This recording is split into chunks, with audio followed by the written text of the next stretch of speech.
오늘 더디 믿는 자들이여 라는 제목으로 은혜를 나누려고 합니다. 성경에서 오늘 길을 걷는 두 사람의 이야기가 나오고 있어요. 이 길이라는 주제는 단순히 공간적 이동만을 의미하지 않습니다. 성경의 저자들은요, 길을 걸어가는 행위를 통해서 우리의 신앙 여정을 깊이 있게 오늘 우리에게 묘사하고 있는 거예요. 글로바라고 불리는 제자와 이름이 나오지 않은 한 제자, 그러니까 11제자에 속하지 않았던 70명 그리고 혹은 500여 사람, 120문도 중 한 사람이었을 것으로 추정됩니다. 그 두 제자가 엠마오라고 하는 마을로 향하고 있었습니다. 그 마을은 예루살렘에서 약 25리, 오늘날의 거리로는 약 11km 정도 떨어진 작은 마을이었습니다. 여기서 한 방학동 정도 되겠네요. 예수를 따라서 예루살렘으로 향하던 길을 걷던 제자들은요, 십자가를 만난 뒤 낙심해서 예루살렘을 떠나 예수를 발견한 뒤 모든 것을 버려두고 다시는 돌아가지 않겠다고 약속한, 결심한 자신들의 고향집에 돌아가고 있습니다. 당시 유대인들은요, 메시아를 어떤 식으로 이해했느냐, 정치적 해방자로 기대했습니다. 오늘날과 똑같죠. 우리가 기독교 믿으면서 정치적인 기독교인들 많잖아요.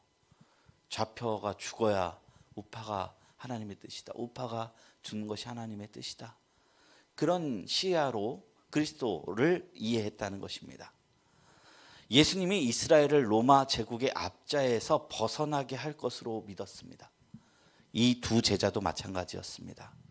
그들이 그리스도에게 바랬던 것은요, 21절에 보면 이스라엘의 속량이었습니다. 그러나 그들이 그토록 기다렸던 메시아의 사역은요, 십자가 앞에서 바스락에 부서져 버렸고 비참하게 마감이 되었습니다. 이 현실이 그들의 내면을 완전히 뒤흔들어 낙심케 하였다는 것입니다. 누가복음 24장 16절에 그들의 눈이 가려져서 그인 줄 알아보지 못했다라는 표현은요, 영적으로 심리적으로 무지한 상태를 나타낸 표현이기도 합니다. 제자들은 죽음의 현실과 자신들의 실망감에 깊이 사로잡혀 있었고, 그 실망감에 부활하신 예수님이 그들과 함께 걸으시고 대화를 나눴음에도 불구하고 그 눈이 가려져 주님을 알아보지 못했습니다. 유대인들은요, 모세와 선지자의 글에서 메시아에 관한, 그리스도에 관한 많은 예언을 알고 있었습니다만, 정작 고난을 통해 영광으로 들어가야 하는 그리스도의 본질적 사역에 대해서는 제대로 이해하지 못했고요, 그 제자들도 마찬가지였다는 것이에요. 그러나 이 보지 못하는 주 제자들에게 예수님은 찾아와 주십니다. 그리고 그리스도는 반드시 고난을 거쳐야만 진정한 영광에 들어갈 수 있다는 사실을 성경을 통해서 명확하게 알려주시는 장면이에요. 오늘 이 장면을 한번 자세히 읽어보도록 하겠습니다. 내용이 어려워서가 아니라 자세히 읽으면 안 보이던 것이 보이거든요. 첫 번째 질문입니다. 부활하신 예수님이 엠마오로 가는 두 제자와 동행하십니다. 두 제자가 예수님을 알아보지 못한 이유는 무엇입니까? 16절 말씀에 그들의 눈이 가려졌기 때문이다 라고 말씀하고 있습니다. 두 제자가 예수님을 알아보지 못한 이유는 단순히 신체적 시력의 문제가 아닙니다. 영적인 무지와 마음의 혼란 상태로 인해서 그 눈이 가려진 것입니다. 당시 유대인들은 메시아를 정치적이고 군사적인 구원자로 기대했습니다. 그가 바라본 그리스도 상이 그렇다는 것입니다. 그런데 그리스도는 사람들의 기대를 채워주기보다는 하나님의 뜻을 이루며 가셨습니다. 그것이 십자가의 사건입니다. 그런데 그런 하나님의 계획이 자신들의 그 정치적인 입장에 맡겨서 오히려 하나님의 뜻이 보이지가 않은 상태가 되어버리는 거예요. 이번에 대통령 탄핵 사건 때문에 주변에서 눈이 가려워진 목사님들 진짜 많이 봅니다. 하나님의 뜻이 고작 이 대한민국, 그것도 반도 이 아래 정권 누가 잡냐 안 잡느냐 거기에 있겠습니까? 하나님의 구원의 사역은요, 그 시야는요, 계획은요, 전 세계적인 것이고 때로는 무너짐을 통해서 세워짐을 하시는 분이시기 때문에 우리가 그런 거에 일희일비한다면은 우리의 눈이 갈릴 수 있다는 것입니다. 이스라엘 유대의 땅이 무너지던 시점에 소위 애국자라 불리던 선지자들은 우리나라가 바벨론에 의해서 결코 멸망하지 않는다라고 말했어요. 그런데 왕도 그렇고 백성들도 그렇고 저 같아도 그 역사의 현장 속에 있다면 그들의 말을 들었을 것 같았습니다. 이방 민국이 쳐들어왔는데 항복하자. 이 이방 민족을 세우신 것이 하나님의 섭리이다. 예레미야는 그렇게 얘기했거든요. 그 앞에 순종하는 사람이 거의 없었어요. 그런데 하나님은요, 끌려가게 하면서 에스더 같은 사람, 그리고 다니엘 같은 사람, 그리고 와갖고 스룹바벨, 에스라, 이런 믿음의 사람들을 세워가면서 여전히 주님의 뜻을 이어가거든요. 그런데 이 제자들은 자신들의 기대한 예수님이 아니었다는 그 사실로 실망하고 주님을 발견하지 못했다는 것입니다. 실망 때문에 영적 시야가 흐려졌는지, 어쩌면 그들이 원래 영적으로 소경이 되었기 때문에 보지 못한 자였는지 모릅니다. 예수님의 죽음과 부활은 철저히 비밀에 속한 하나님의 신비였던 것입니다. 그 결과로 예수님께서 바로 옆에서 동행하시는데도 예수님을 알아보지 못한 것입니다. 본문의 16절에는 눈이 가려졌다는 표현이 있고요, 31절에는 눈이 밝아졌다라는 그 두 가지 표현의 대조를 통해서 제자들의 영적 상태가 변화하는 과정이 드라마틱하게 묘사되는 것이 오늘 본문의 구조입니다. 근데 이 두 제자는 예수님께 어떤 이야기를 들려주고 있습니까? 17절부터 27절 긴 말씀인데 요약하자면, 우리가 그리스도로 따르던 예수가 십자가에 못 박혀 죽었다. 예수가 살아났다는 소문이 떠돌지만 우리는 그를 보지 못했다. 두 제자는요, 이윽고 부활하신 예수님을 눈앞에 두고도 오히려 그분의 죽음과 그 실망에 관한 이야기에 몰두합니다. 십자가의 죽음은 자신들의 모든 기대를 무너뜨린 사건이었습니다. 더욱이 여인들이 무덤을 찾아가 예수님이 살아나셨다는 소식을 전했음에도 그들의 마음은요, 여전히 무겁고 의심은 깊어지고 부활이 보이지 않아요. 우리 주일날 말씀했던 것처럼 예수님이 부활한다라는 말을 미리 가르쳐 주셨음에도 제자들이 죽으면 안 됩니다.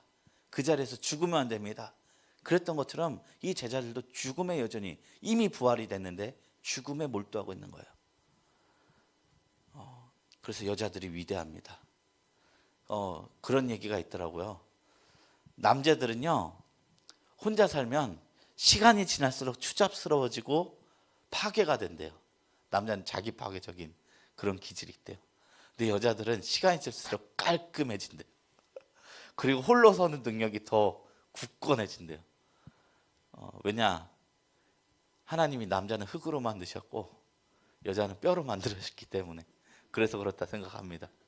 이 우스갯소리긴 하지만 성경이 그런 것을 상징적으로 이야기한 것 같아요. 여인들은 예수님의 부활을 증거하는 사람이 미리 됐는데, 이 제자들은 예수님이 부활했다는 소식을 듣고도 여전히 마음이 무겁고 불신 속에 살아가고 있는 것입니다. 실존적 한계를 드러내는 장면입니다. 인간은 고통과 죽음의 현실 앞에 서면 영원한 생명의 약속조차도 잊어버릴 만큼 연약한 존재였다는 것입니다. 이들은 예수님을 따랐고 그분의 능력과 사랑 그리고 가르침을 가장 앞에서 가까이서 보았던 사람들입니다. 그러나 죽음의 충격 앞에서 부활의 가르침을 기억하지 못했습니다. 이것이 오늘날 우리의 모습이기도 합니다. 오늘날 우리는 때때로 현실의 무게에 눌려서, 현실의 상황 속에 눌려서 하나님의 말씀과 약속을 쉽게 잊기도 하고요. 눈앞에 상실된 것들, 실패된 것들만 바라보면서 살아갈 때가 있다는 거예요. 그 앞에서 사람은 무력해진다는 것입니다. 그러나 성경은 이 무력한 현실을 넘어서는 하나님의 승리를 선포하고 있습니다. 부활은 단지 죽음의 반전이 아니라 인간의 절망을 뚫고 들어오신 하나님의 생명의 선언인 것입니다. 그래서 그 제자들이 낭망하고 있을 때 예수님을 뚫고 들어와요. 뚫고. 구원이 대부분 이렇습니다. 세상 모든 종교의 정신이 치성이에요. 심지어 그냥 무속신앙에도 밤에 목욕제기하고 흰옷 입고 물 뜨고 비나이다 막 밤새 그렇게 하나님이 듣는다는데 성경은 뭐라 해요? 예수님 뭐라 했어요? 그들은 말을 많이 하여야 하나님이 들은다고 생각한다. 이게 이방인들의 기도다라고 했어요. 뭐라 했는지 아십니까? 네 안에 있는 필요와 모든 것, 나 자신도 모르는 모든 것도 하나님은 미리 아신다. 머리털 하나도 세심받았다. 너희는 모든 찬새보다 귀하고 들판에 있는 모든 들풀보다 귀하다. 백합화보다 귀하다. 이 백합이 꽃으로 릴리해서 그 백합꽃을 이야기하는 게 아니라 일백백이래요. 일백백. 그래서 야생 모든 풀을 얘기한대. 무슨 꽃, 모든 꽃. 각 종류별로 피어는 모든 꽃을 하나님이 다 이렇게 기르고 계신데 먼저 너희는 그 나라와 그의 의를 구하라. 그러면 이 모든 것을 너에게 더하시리라. 예수님은 기도의 패러다임조차 이렇게 싹 바꾸신 거예요.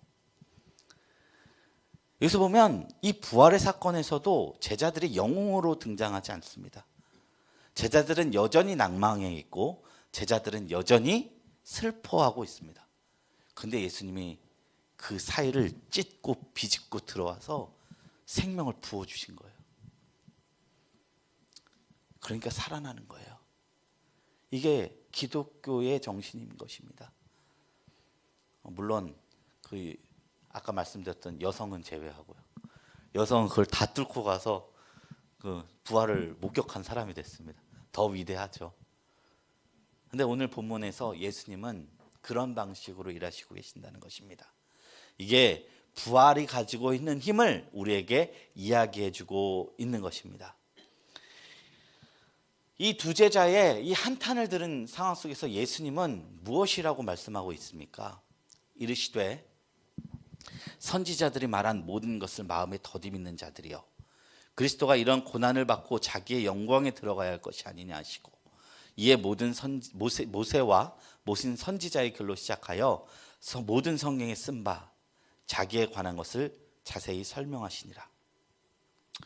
이들에게 마음에 더디 믿는 자들이여 라고 책망하시면서 구약 성경에 약속된 그리스도는 고난을 받고 영광에 이른다는 사실을 가르치고 계십니다. 두 제자가 부활하신 예수님 앞에서 자꾸 예수님의 죽음만을 말하는 게 예수님 입장에서도 듣기 좋을 리가 없죠.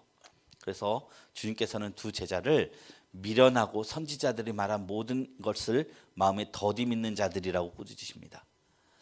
이는 단지 지적인 무지나 단순한 오해에 대한 꾸중이 아니라 하나님의 뜻을 분별하지 못하고 그 눈앞에 하나님의 뜻 대신에 자신들의 생각이 가리워진 그들의 본질적 한계에 대한 날카로운 지적을 하신 것입니다. 그리고 그들이 다시 믿음의 본질로 돌아와서 진리를 깨닫기를 원하시는 간절한 마음의 표현입니다. 성경이 그렇죠. 너희 자식을 채찍질로 해도 그 자녀가 죽지 않는다. 옳은 길을 가르치라 라고 말씀하죠. 예수님은요 진짜 온유한 분이신데 할 말은 하셨던 분이셨던 것 같아요. 그리고 모세와 모든 선지자의 글에서부터 시작하여 구약 성경 전체에 기록된 그리스도의 고난과 그 이후 받을 영광에 대해 자세히 설명하셨습니다. 그들의 흔들리는 마음을 붙잡고 땅을 보지 말고 하늘을 보라고. 그리스도에 대해서 하나님께서 얼마나 수백 년간, 수천 년간 어떤 예언을 하시고 어떤 언약을 주셨는지 그거 바라보고 살면 너네가 산다라고 말씀하고 계시는 것입니다. 제가 주일날 중꺾만 이야기했죠. 요즘 젊은이들은 중요한 것은 꺾여도 그냥 하는 마음을 줄여서 중꺾마라고 했어요. 요즘같이 자살률이 너무 높아진 한국 사회에 단비 같은 단어가 아닌가라는 생각이 들 정도로 저는 반가웠어요. 맨날 이제 헬조선 뭐 이런 거 듣다가 뭐 그런 것도 그들의 고난을 담은 거기 때문에 비판하고 싶은 말이 아니라 그런 정서로 세상의 사회에 이런 단어들을 뿜어내는 사회. 뉴스만 봐도 모두 막 좋은 소식 하나 있습니까? 그런데 이제 그럼에도 불구하고 볼 수밖에 없는 뉴스죠. 그런데 그런 사회 속에서 중꺾마라는 단어를 만들다니 너무 기특한 거예요. 젊은 시대들이. 그리스도인들이요, 꺾여도 걸어갈 수 있는 이유는요, 근거 없는 자신감이 아니라요, 하나님의 언약이 있기 때문입니다. 나의 감정과 나의 상황과 상관없이 하나님은 여전히 일하시고 계시고 하나님의 약속을 이루시기 위해서 최선을 다하시고 계십니다. 졸지도 주무시지도 않으시고 지금도 일하시는 하나님이 계시기에 그분을 신뢰하며 선한 역사가 나타나길 소망할 수 있는 것입니다. 그래서 하나님 안에 있으면요, 열심히 달려서만 나의 삶에 진보가 있지 않아요. 때로는 낭망해서 아무것도 할 수 없고 엘리야처럼 그냥 로뎀나무 아래서 40일 40야를 그냥 잠만 자고 자빠져 누워서 그렇게 우울증으로 있을지라도 하나님의 뜻은 고고하게 흘러갑니다. 왜냐하면 하나님이 일하시기 때문입니다.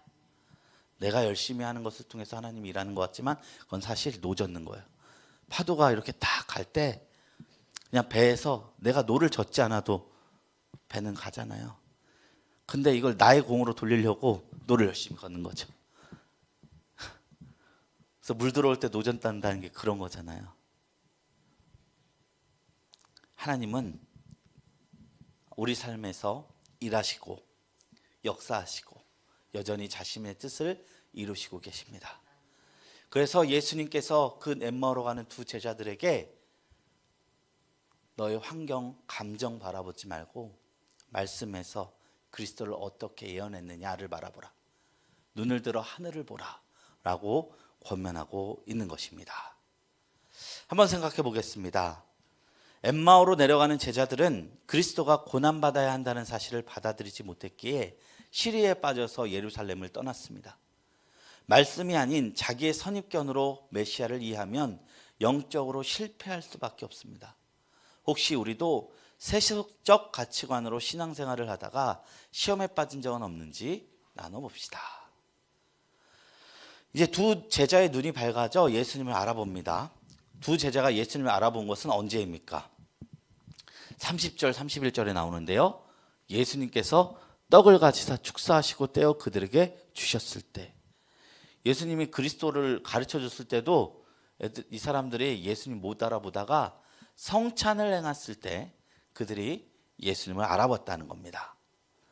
예수님은요, 떡을 떼는 장면을 오병이어 기적에서도 하셨고요, 최후의 만찬에서도 하셨어요. 제자들을 향해서 많이 하셨던 행동이에요. 상징적인 행위를 그들에게 보이신 거예요. 근데 그때 그들의 눈이 열립니다. 드디어 예수를 알아봅니다. 이것을 신학적으로 뭐라 하냐? 조명이라고 합니다. 우리가 말하는 이 조명과 같은 의미입니다. 껌껌한 등을 켜야 제 얼굴이 보이고 이 앞에 환경이 보이듯이 우리가 하나님의 뜻을 깨닫는 것은 성령의 조명하심이 있어야 우리가 진리를 깨닫는다는 것입니다.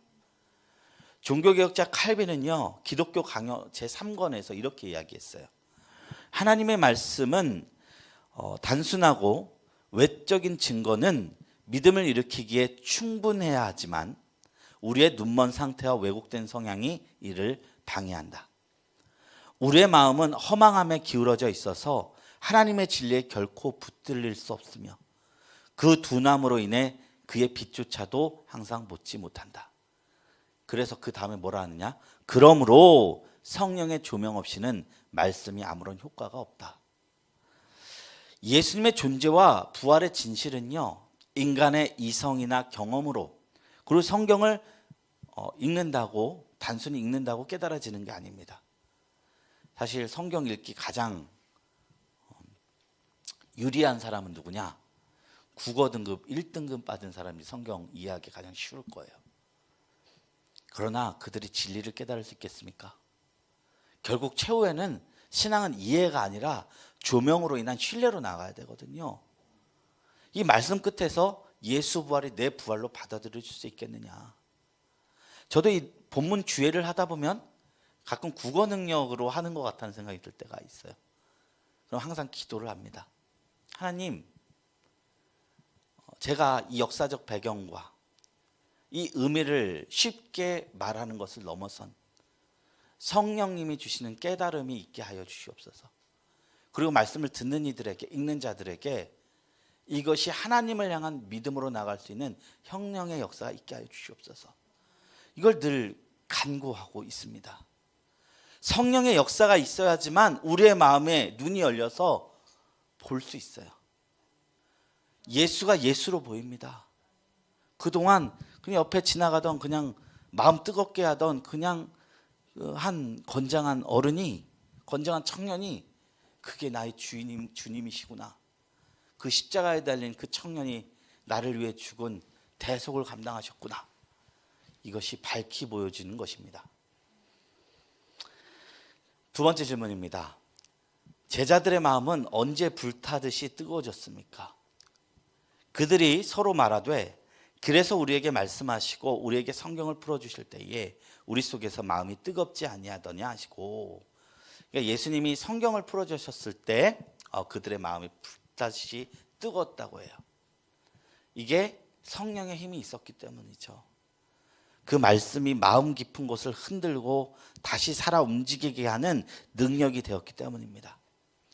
그 뜨거움은요, 지적인 동의나 순간적 감정의 고향을 넘어서 존재의 방향이 바뀌는 본질적인 체험이었습니다. 그들은 죽음과 절망으로 굳어졌던 내면에서 새로운 생명의 기운을 느꼈고, 곧 말씀을 통해 살아계신 주님이 역사하고 계시다는 확신으로 나아갈 수 있게 되었습니다. 제자들의 마음이 뜨거워졌던 그 경험은요, 말씀이 육신이 되어 예수님을 인식하게 하게 한 결정적 증거와 순간이 되었습니다. 우리가 성령 안에서 성경을 바라볼 때요, 이 말씀이 수천 년에 전에 지은 고서적이나 죽은 이론이 아니라 우리 삶 속에서 능동적으로 개입하시는 하나님의 호흡이 되는 줄로 믿습니다. 오늘날에도 우리에게 이 동일한 역사가 필요합니다. 말씀을 읽을 때 배우고 이해되는 차원이 넘어서 우리 삶의 중심을 흔들고 방향을 바꾸고 나의 체험이 되는 경험, 말씀 안에서 살아가신 예수 그리스도를 만나는 경험. 말씀의 뜨거움은요, 주님이 지금 이 자리에 함께 계신다는 은혜의 증거인 것입니다. 그러기 위해서 우리는요, 성령으로 더욱 충만함을 받아야겠습니다. 세 번째 질문입니다. 부활하신 예수님을 만난 것을 깨달은 두 제자는 곧바로 무슨 일을 합니까? 33절부터 35절입니다. 곧 그때로 일어나 예루살렘으로 돌아갔다. 11제자 및 그들과 함께한 자들이 모여 있어 말하기를 주께서 과연 살아나시고 시몬에게 보이셨다는지라. 두 사람도 길에서 된 일과 예수께서 떡을 떼심으로 자기에게 알려진 것을 말하더라. 그들이 엠마오로 걸어가던 그 발걸음을 돌이켜 예루살렘으로 다시 향합니다. 엠마오는 어떤 자리예요? 낙담하고 절망한 사람이 다시금 옛사람으로 돌아가는 것에 대한 상징입니다. 예루살렘으로 돌아간다는 것은 무엇입니까? 부활하신 예수님과 함께 다시 한번 새 시대, 새 역사를 열어나가겠다는 의지를 의미합니다. 예루살렘은 단순한 지명이 아닙니다. 고난이 있던 자리가 십자가가 세워졌던 자리입니다. 자신들이 도망쳤던 트라우마적인 경험이 있던 자리였습니다. 그러나 그들은 다시 그 상처의 현장 속에 직면하고 걸어갑니다. 부활의 소식을 선포하려. 주님을 만난 사람은 회피하거나 도망치는 자리에 머물지 않습니다. 다시 복음이 필요한 중심지로, 공동체로 그들이 상처받아서 외면하였던 그 장소로 다시 한번 나아가는 것입니다. 그리고 이들은 어떤 사람이 되었어요? 증인이 되었다. 증인이 되었다. 제가 말씀드렸죠?